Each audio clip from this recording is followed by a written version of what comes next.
제가 말씀드릴 것은 재난 대응의 첫 번째 단계가 어떤 현상이 벌어지는지를 정확하게 관측하고 그리고 신속하게 알려드리는 그런 부분이 가장 중요한 첫 번째 단계라고 생각을 합니다. 그렇기 때문에 오늘 제가 발표할 것은 지진과 지진 해일 분야에 대해서 어떻게 감시를 하고 그 발생한 사실에 대해서 신속하게 전달하는 경보 체계에 대해서 저희가 하고 있는 업무에 대해서 소개를 해드리려고 합니다. 먼저 지진과 지진 해일을 좀 나눠서 설명을 드리려고 하는데요. 이 그림은 전 세계에서 발생하고 있는 규모 5.0 이상의 지진 분포를 보여드리고 있습니다. 작년부터 지금까지 올해 4월까지 발생한 지진의 분포를 보여드리고 있고요. 잘 아시는 것처럼 태평양 주변으로 그리고 인도와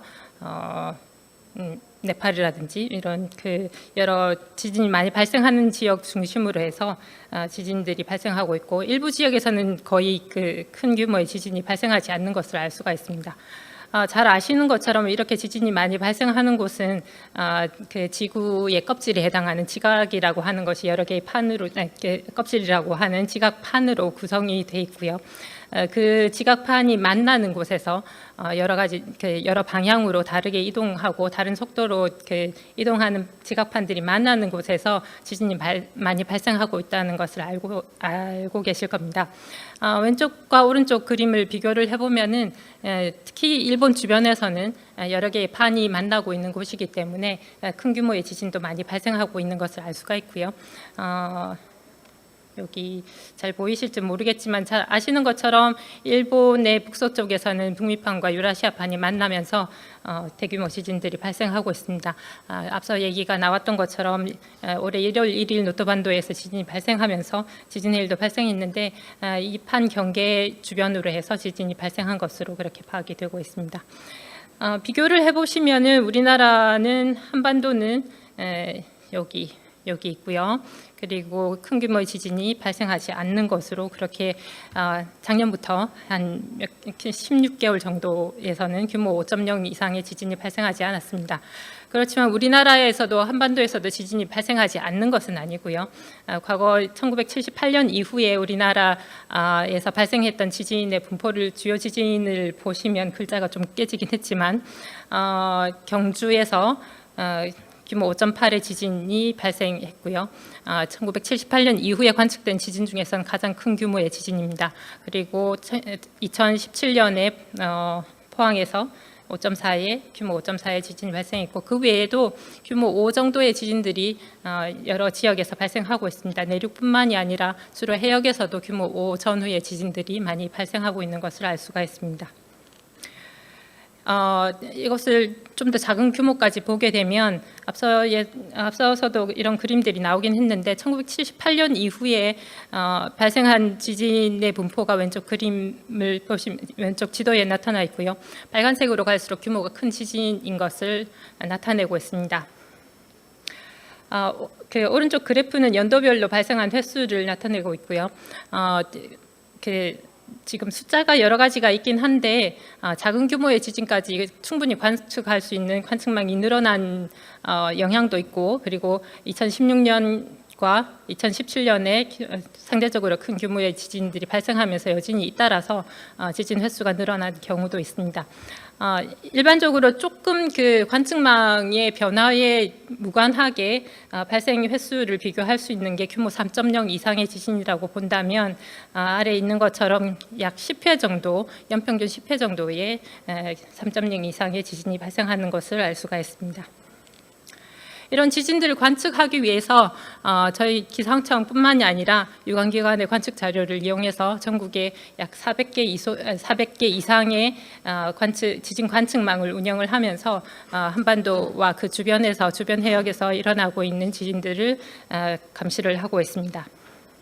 감시된 지진의 경우에 규모 2.0 이상이 되면은 여기 한반도 주변에 있는 초록색으로 표시한 범위 내에서 규모 2.0 이상의 지진이 발생하면 저희가 지진 통보를 하게 됩니다. 그 중에서 조금 더 규모가 커서 위험성이 있다라고 판단될 경우에는 좀 더 빨리 조금 정확도가 떨어질 수는 있지만 예측치가 포함될 수는 있지만 위험성을 알리기 위해서 지진 조기 경보라고 하는 것을 발령을 하게 되는데요. 노란색으로 해당하는 지역에서 규모가 큰 일정 규모 이상의 지진이 발생하면 지진 조기 경보 내지는 지진 속보를 발표를 하게 됩니다. 그 외에 지금 여기 무슨 색깔이라고 해야 되는지 모르겠지만 약간 황토색처럼 보이는 이 영역 내에서는 규모 5.0 이상 또는 조금 더 가까운 경우에는 국외 지진이라도 우리나라에서 느껴질 수가 있기 때문에 진도 2 이상으로 감지되는 경우가 있으면 지진 정보를 발표하게 되어 있습니다. 그 외의 지역과 전 세계에서 발생하는 규모 6.0 이상이 발생하는 경우에는 지진 정보로 통보를 하게 됩니다.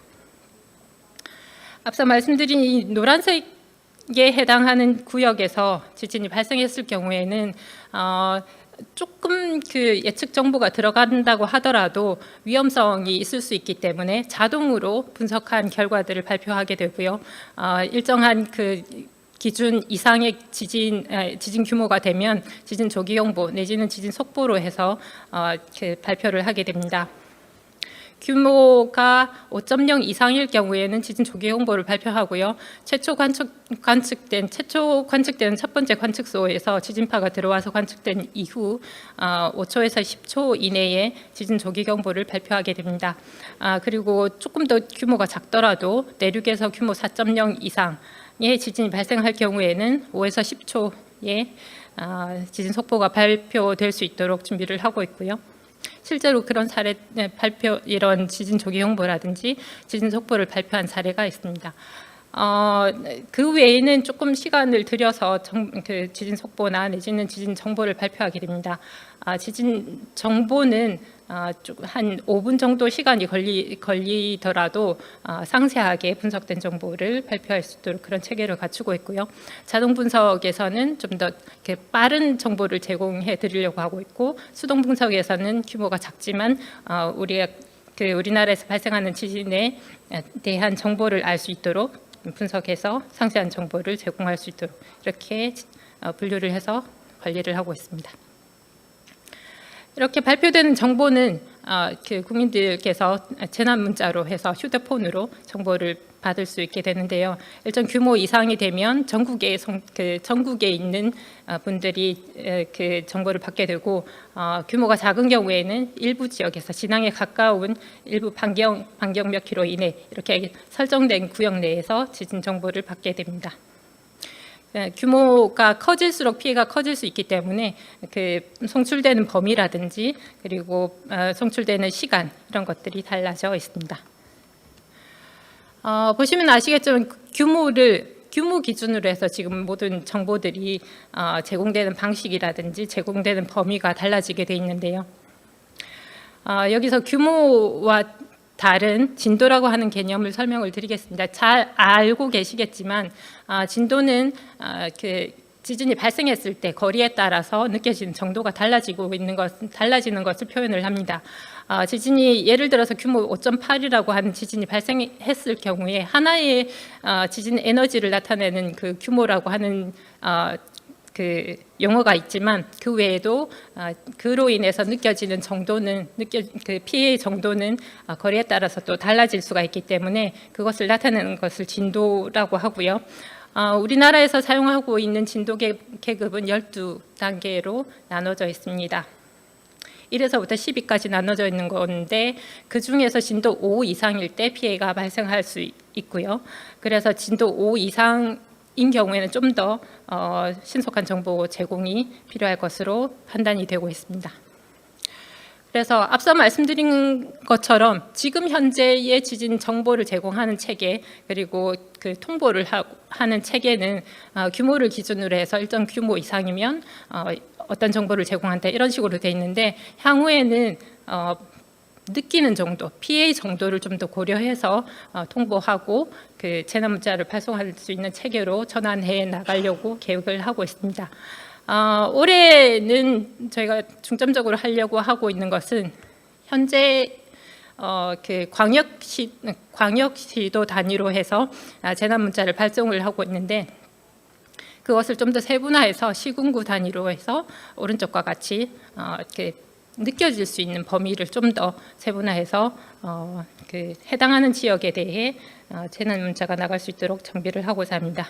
그 외에도 앞으로도 진도를 고려해서 정보를 제공할 수 있는 그런 체계로 단계적으로 전환해 나갈 계획입니다.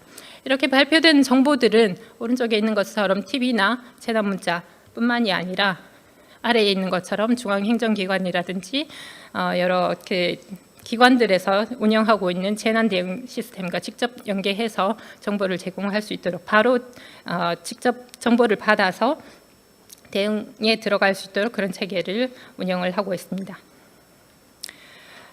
조금 시간이 없어서 이렇게 간단하게 이렇게 넘어가겠는데요. 그 다음에 지진회의를 제가 조금 더 준비를 한 것 같은데 지진회의에 대해서 설명을 드리겠습니다. 지진회의는 오전에 발표에도 있었는데 해저에서 대규모 지진이 발생했을 경우에 그 위에 있는 해수면이 바닷물이 움직이면서 전파되는 과정이 지진해일이라고 이해를 해주시면 될 것 같고요.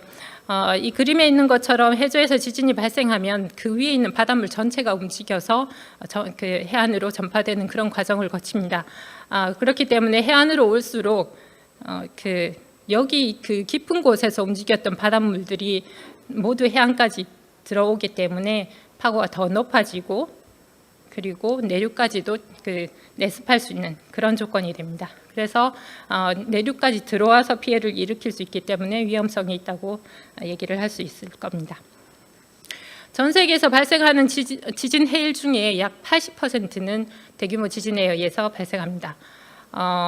지금 전 세계의 통계를 나타내는 슬라이드고요.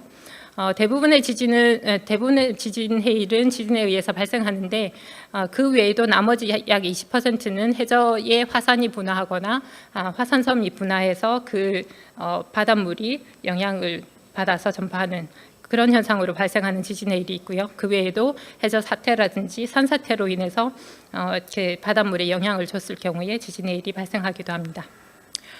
지진이 바다에서 발생했다고 해서 모든 경우에 지진 해일이 발생하는 건 아니고요. 왼쪽에 있는 것처럼 규모가 작은 지진의 경우에는 단층의 크기도 작고 움직이는 양도 작기 때문에 그 위에 있는 해수면을 움직일 에너지가 많지는 않습니다. 그렇지만 오른쪽에 있는 것처럼 규모가 어느 정도 커지게 되면 단층의 크기도 크고 움직이는 양도 크기 때문에 그만큼 해수면을 변동시킬 수 있는 에너지가 충분합니다. 그래서 대규모 지진이 발생했을 때 지진해일을 일으킬 수가 있고요. 일반적으로는 규모가 7.5 이상 그리고 2차적인 요인을 포함하더라도 규모 6.5 정도 이상일 때 지진해일이 발생합니다. 한반도 주변에서 그렇게 본다면 한반도 우리나라 해안에 지진해일에 영향을 줄 수 있는 지진이 어느 정도인지를 가늠해 보는 그림인데요.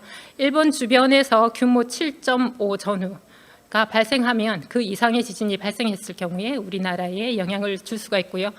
좀 더 동해안에 가까운 경우에는 조금 더 규모가 작은 경우에도 지진해일을 발생시킬 수 있습니다. 이것은 어디까지나 지진이 발생해서 바닷물이 움직인다고 가정했을 때입니다. 지역에 따라서는 조건이 다를 수는 있는데 발생한다고 일단 가정을 했을 경우에 그림을 나타낸다고 이해를 해주시면 될 것 같습니다. 그러면 우리나라에 실제 지진 해일에 영향이 있었던 사례를 살펴보겠습니다. 앞서 말씀드린 것처럼 일본 서쪽 해역에서 대규모 지진이 발생해서 우리나라 동해를 거쳐서 우리나라에 영향을 미친 경우가 대부분이고요. 올해 1월 1일에 노토반도에서 지진 해일이 발생해서 우리나라에 영향을 미쳤습니다. 그에 앞서서 1993년 그리고 1983년에 대규모 지진에 의해서 지진 해일이 발생해서 특히 1983년의 경우에는 우리나라 동해안에 인명피해를 일으키기도 했습니다. 아래 동영상을 보시면은 노토반도에서 일본 쪽에서 지진해일이 발생해서 동해를 전파해서 우리나라까지 도달하고요. 대부분은 1시간 반에서 2시간 사이면 울릉도와 동해안까지 전파를 하게 됩니다. 그렇기 때문에 그에 대해서 충분히 대비할 수 있는 시간들이 필요하고 대응할 수 있는 그 시간을 충분히 확보하기 위해서 신속하게 관측해서 정보를 제공하는 것이 중요하다고 생각을 하고 있습니다. 이 지진 해일을 관측하기 위해서 저희 그 국내에서는 오른쪽에 있는 그림같이 해일 파고계와 그리고 그 조이계 자료를 활용을 하고 있습니다. 뿐만 아니라 일본에서 관측되는 조이계 자료도 공유를 받아서 활용을 하고 있습니다. 앞서 동영상에서 설명드린 것처럼 동해안에는 그 일본 서쪽에서 지진 해일이 발생했을 때 동해안에는 1시간에서 2시간 사이에는 지진 해일이 도달하기 때문에 신속하게 그 대응할 수 있는 체계를 만들기 위해서 저희가 사전에 어느 정도의 지진이 발생하면 어디서 어느 정도의 지진이 발생하면 지진 해일이 어느 정도 될 거다라고 하는 것을 시뮬레이션으로 해서 데이터베이스를 운영을 하고 있습니다.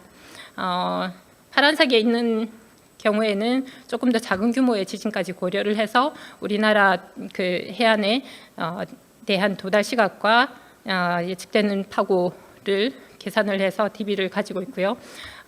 빨간색 부분은 일본에서 대규모 지진이 그 2011년 토호쿠 지진 해일의 경우처럼 일본 동해안에서 지진 해일이 발생했을 경우에는 남해를 거쳐서 우리나라로 올 수도 있기 때문에 그런 것을 감안해서 규모가 좀 더 큰 지진을 가정해서 우리나라의 영향을 계산을 하고 DB를 활용을 하고 있습니다. 이걸 활용해서 지진이 발생하면 신속하게 우리나라에 어느 정도의 영향이 있을 거다라고 하는 것을 예측을 하고 정보를 제공하게 됩니다. 그리고 필요한 경우에는 실제 그 지진 해일이 발생하는 것을 고려를 해서 수치 모의를 하고 정보를 업데이트할 수 있는 그런 체계도 갖추고 있습니다. 그래서 오른쪽 절차의 그 제일 오른쪽에 간단하게 설명을 적어놨는데 대규모 해역 지진이 발생하는지 먼저 관측을 하고요. 그리고 그런 다음에 지진 해일을 발생할 수 있는 조건이 되는지를 판단하고 우리나라에 어느 정도의 파고를 일으킬 수 있는지 지진 해일 높이를 나타낼 수 있는지를 판단을 합니다. 그런 다음에 일정 기준 이상이 되면 특보나 정보를 제공하게 되는데요. 특보는 우리나라 해안에 높이 1m 이상이 예상이 되면 지진해일 경보를 발표하게 되고요. 0.5m 이상이 되면 지진해일 주의보, 그리고 그거보다 좀 낮지만 0.2에서 0.5m 정도가 예상이 되면 지진해일 정보를 발표하게 됩니다. 그리고 지진의 일이 어느 정도 안정적으로 지진의 일이 왔다가 지난다고 생각이 판단이 되면 특보를 해제하는 그런 체계를 운영을 하고 있습니다.